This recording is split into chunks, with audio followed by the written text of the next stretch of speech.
I started this event back in 2017. Our new home at the couch, create a space where people can just share a moment of their lives and not fear judgment, criticism, but feel very empowered to be as authentic, vulnerable, and real as they wanted to be. And we've all been there. You think you're all alone, you don't think anyone cares, you don't believe that anyone will understand, and you think that you can't get it. Right now, someone out there is going through exactly the same emotional process. Your circumstances are unique when you went through it, but the feeling of suck is very much the same. The loneliness, the guilt, the shame, all the dysfunctional stories in your head. Someone's going through that right now.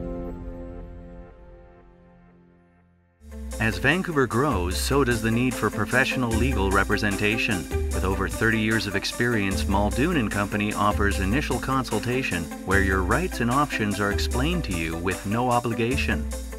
Offices are located downtown in the Marine Building at 355 Burrard. Models are on display at Freeway Mazda. New Mazda sedans, crossovers, and SUVs surround the facility, and fully loaded versions occupy the floor of the showroom. At Freeway Mazda, 154th Street and 104 Avenue in Surrey.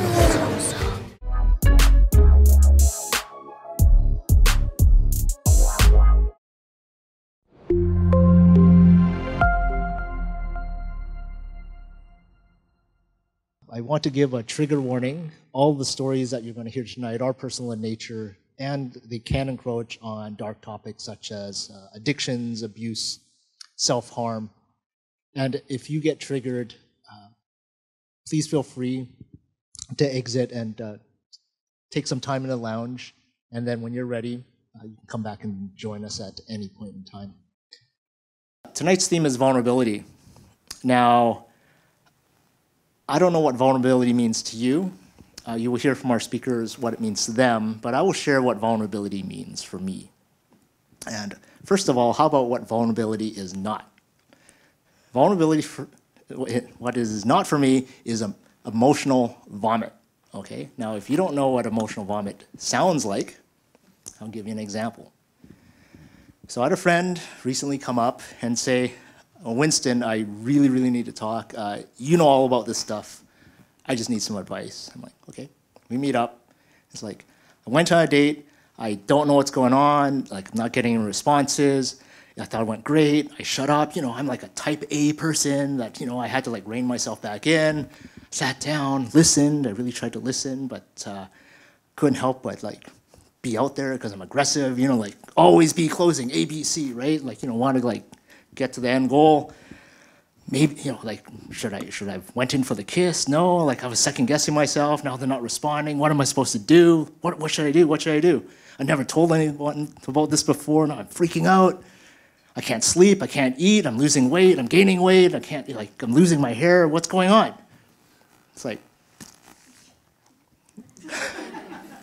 can I get my coffee first, right? That's emotional vomit. Now, if you want to hear the other side of that story, come back when we do vulnerability again in November, and I'll tell you what the men say to me, okay? But vulnerability for me is about being seen. And what does that look like? It looks like that. Because for people that have come to a past show, the first thing I did was put this on. And I wasn't aware of the words I was using. And Matt knows this very well, like the power of words. And Mark does as well, too. He could help point some stuff out. I actually didn't really think about it until trying to figure out what I wanted to talk about on the show. And then I realized what this represented, because Tien asked me after the last show on Curiosity, he asked in his very blunt tone, what's that stupid hat all about? So I told him. And then I realized what it truly was. And, well, I'll show you what it used to look like. And this is, we'll just dial it back. 1 year ago, I would give the intro, and then I would go wow, I feel so much better. Okay? I'm going to give you a few examples. Rocking this hat on a vacation or at a party or something, someone would come up and say, that's a really nice hat. Now I'm going to ask you, as an audience member, what would you respond with? Okay. My response was, I'm trying to be incognito. I'm not making that up. That's the only answer I ever gave if someone said, that's a really nice hat.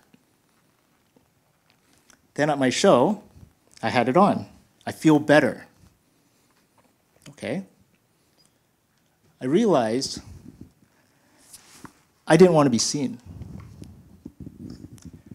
And that's what this was. I would wear it in the show, I had feedback, and people go, I can't see your eyes. I'm like, that's okay. It's to protect me from the lights.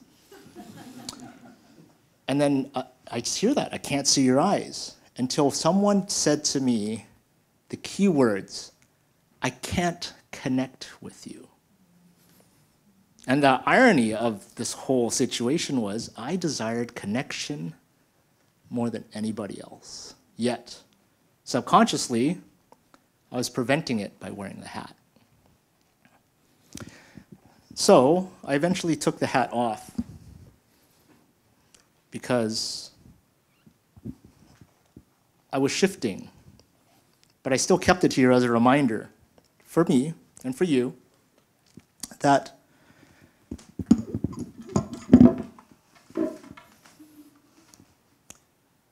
as I made this hat, we are all made just perfect, just the way we are.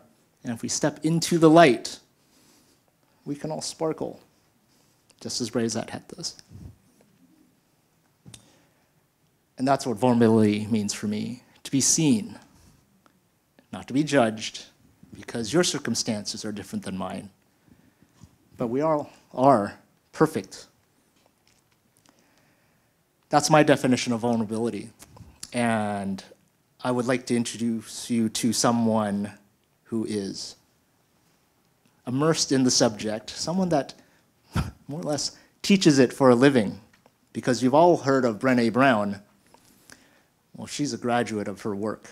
And I introduce Anita Anand to the stage to share some words of vulnerability.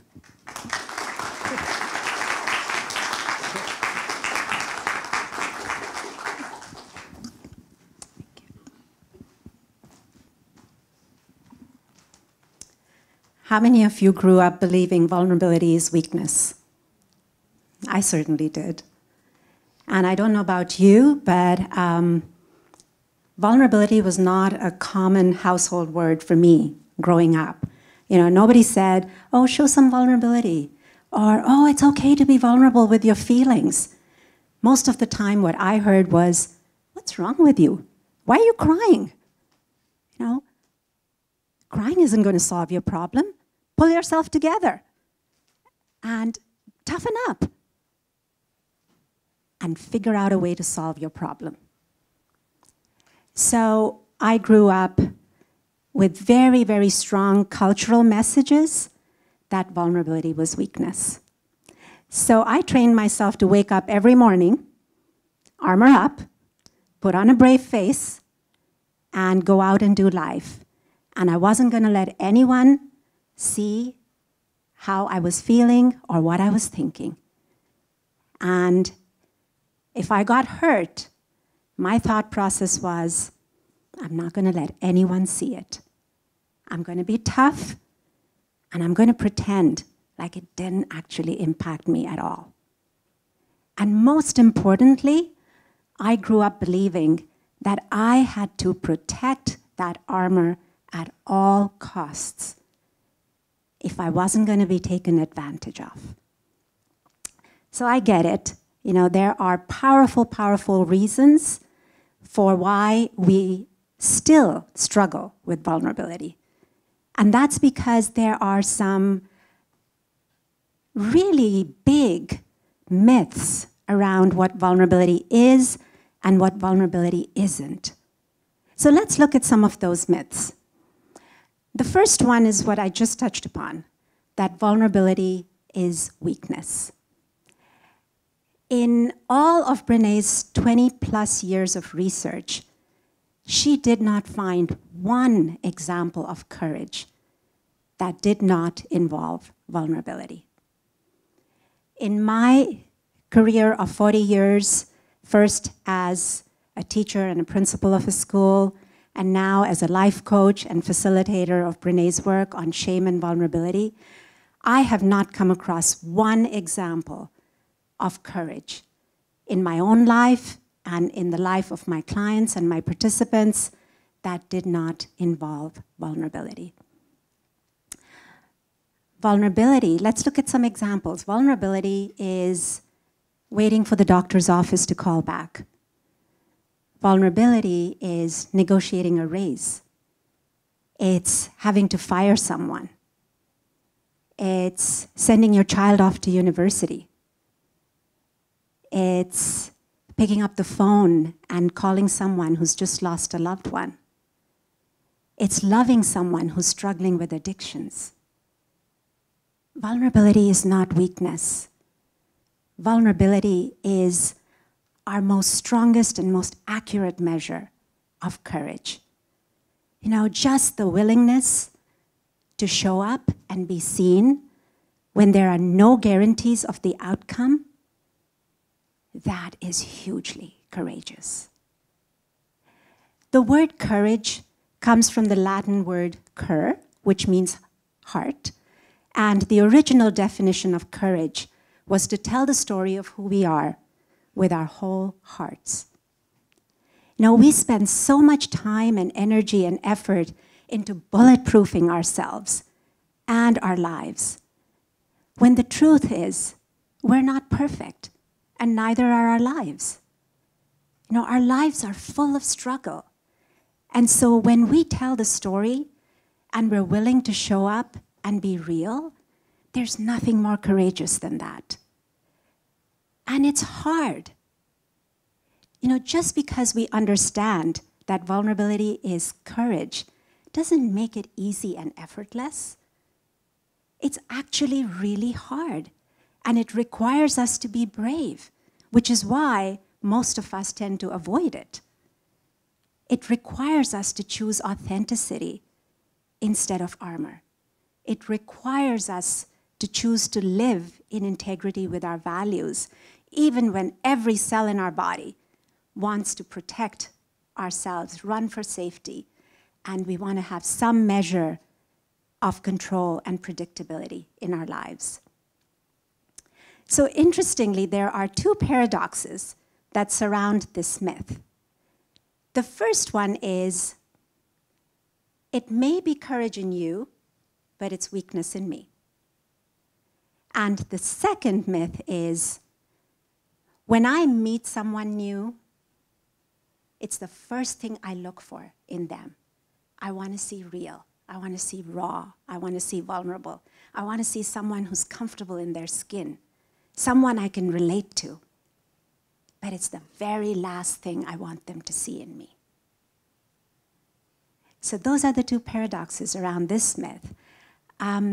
Another one of those myths of vulnerability is that we can opt out of vulnerability. And trust me, if there was one day that I wanted that to be true, it was today. Because, you know, as I was reflecting on this evening earlier today, and I was thinking, wow, I was actually having a good chuckle over it. I was thinking, isn't this funny that I'm actually feeling vulnerable about giving a talk on vulnerability? But what also came up for me was, you know, just because I teach this subject, just because I understand it, just because I facilitate discussions around this topic, does not mean that I get a hall pass out of it. I can't opt out of it, right?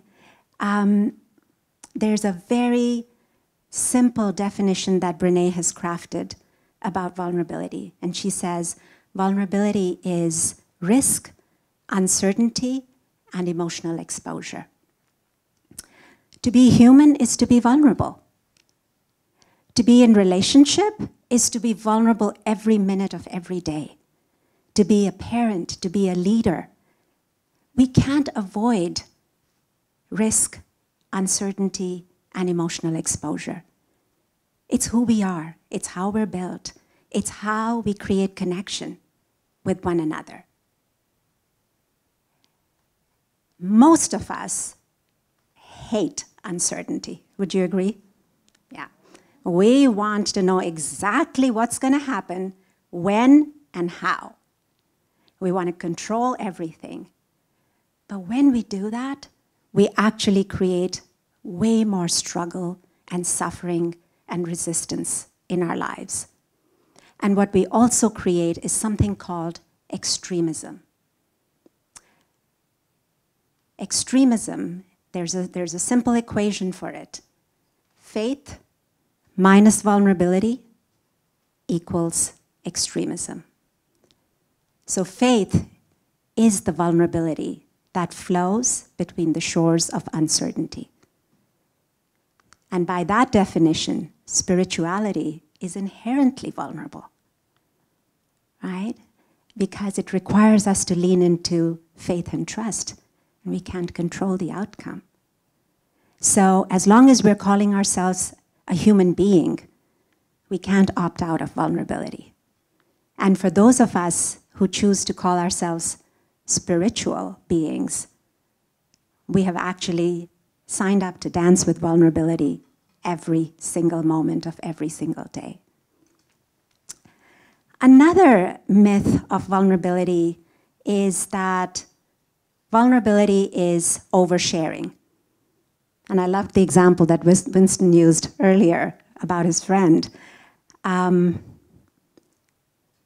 Oversharing actually disconnects or connects superficially, which then leads to what Brené calls a vulnerability hangover, right? And we see examples of this all the time on social media. It's that shock and awe approach. It's sharing too much too soon. Vulnerability is about intimacy. It's about trust. It's about connection. And if you look at the word intimacy and you break it down, it's into me see. So we share our stories with those who've earned the right to hear our stories. People with whom we have built enough trust over time that we can actually feel safe in sharing our stories with them. One of the other things, so with this particular myth, one thing to remember is vulnerability without boundaries is not vulnerability. It may be a desperate need to share a story. It may be attention seeking. It may be a desire to hotwire connection faster than connection can organically be built, but it's not vulnerability. Vulnerability is sharing with people with the intention of creating connection. Another interesting myth of vulnerability is, I can go it alone. We absolutely romanticize the idea of hyper-independence. Especially when we get hurt, that's when we want to isolate ourselves. And we convince ourselves that we don't need anyone. We can do life all by ourselves. I remember a particularly painful time in my own life when the story I told myself was, I'm tough, I don't need anyone, I can do everything all by myself, who cares? And what I've learned over time is that for those of us who wear the I'm strong, I don't need anyone feather with pride in our caps, for those of us, our greatest measure of courage and vulnerability is to lean in and ask for support and ask for help. Because when we can't receive with an open heart, we're not able to give with an open heart either. When we attach some kind of judgment to receiving help, we knowingly or unknowingly also attach judgment to giving help. So sometimes our first act of daring and courage and vulnerability is to lean in, ask for help, and ask for support. As human beings, we are hardwired for connection. It's why we are here. Neurobiologically, emotionally, physically, socially, spiritually, hardwired for connection. And the glue for connection is vulnerability. And it's hard. It's really hard to try some of these things with someone new. But that's the whole point of it.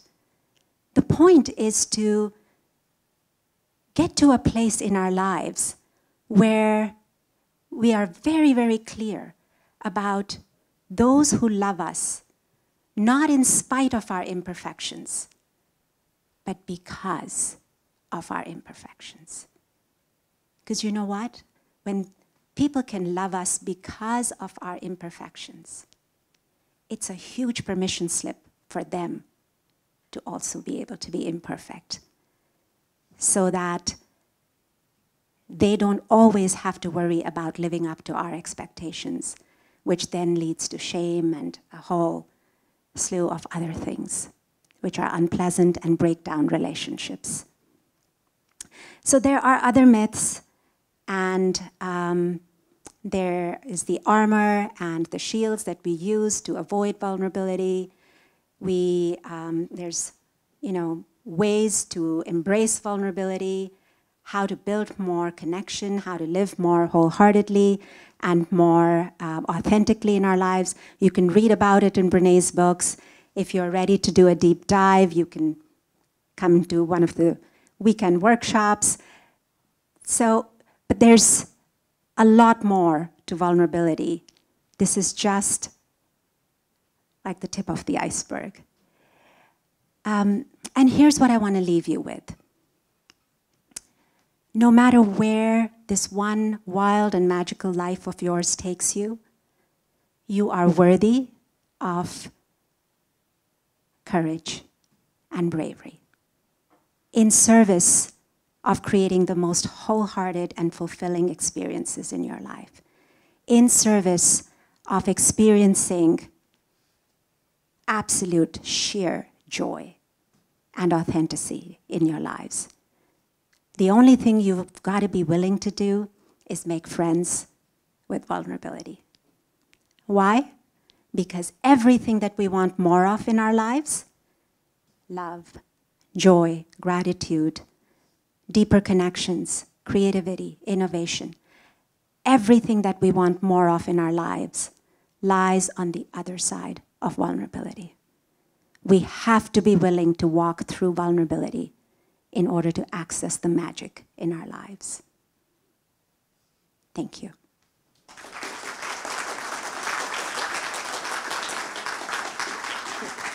you.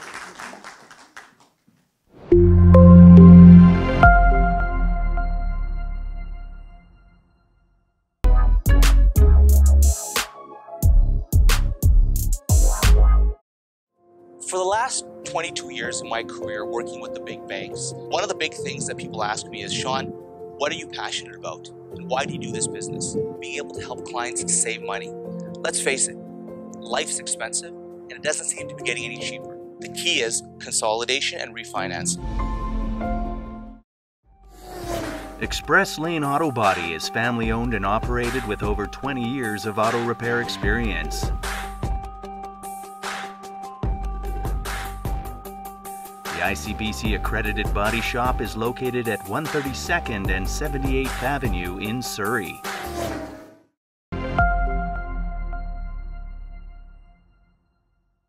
Everything that Anita said, you had just heard, I was the complete opposite of that for the first 25 years of my life. because I didn't understand what vulnerability was, because I had no access to it, because my world was, you're not good enough, you're not smart enough, you're not anything enough, hammered in from an age of 6.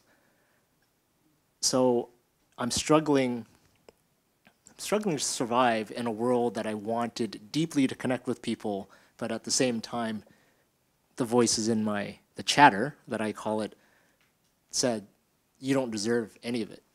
So you want to go and say hi to that person? Just starts up right away.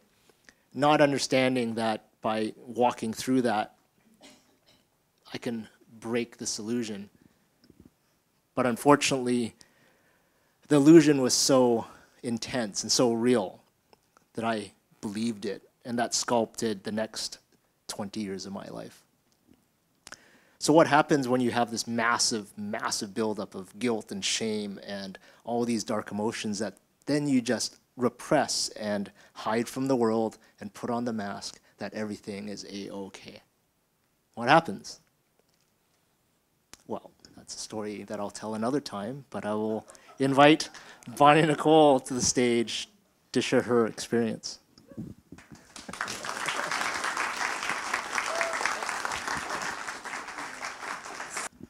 Vulnerability is not winning or losing. It's having the courage to show up and be seen when we have no control of the outcome.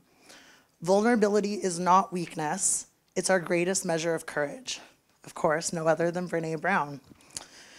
Being vulnerable is something we come into this world as. We are vulnerable to our surroundings and rely on others. Centrally located in the Richmond Auto Mall since 1984, Richmond Honda features a large selection of Honda-certified pre-owned vehicles. Inside the showroom, Honda's newest models are displayed for viewing, and the dealership is staffed 7 days a week for financial consultation.